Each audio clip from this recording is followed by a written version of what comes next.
And now I'm here to share how to make a name bracelet for kids.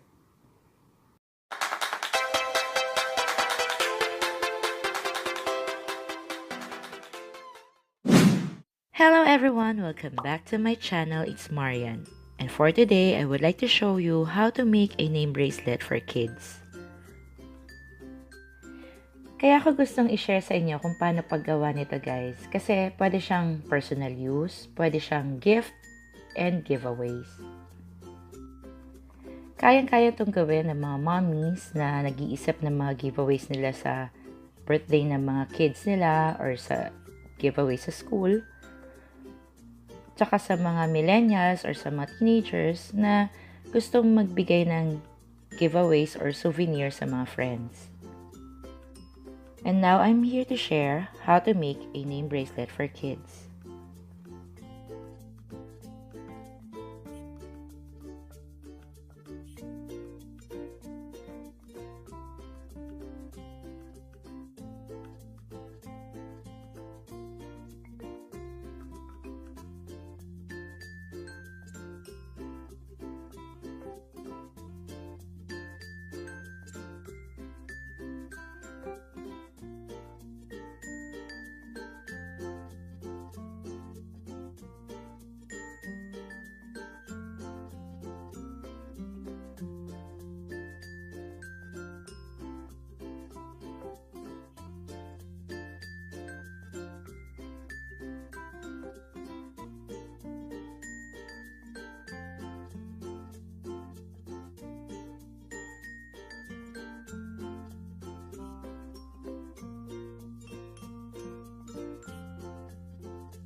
And this is how to make a name bracelet for kids. Sana guys may natutunan kayo sa konting tutorial natin ngayon. Suggest lang kayo ng mga gusto nyo pang gawin natin na pwede ko ituro sa inyo about crafts. Hi! Thanks for watching! Please make sure to like this video if you enjoyed watching, and don't forget to subscribe and click the bell button so you won't miss any of my future videos. And please follow me on Instagram and Twitter. See you on my next video. Bye-bye!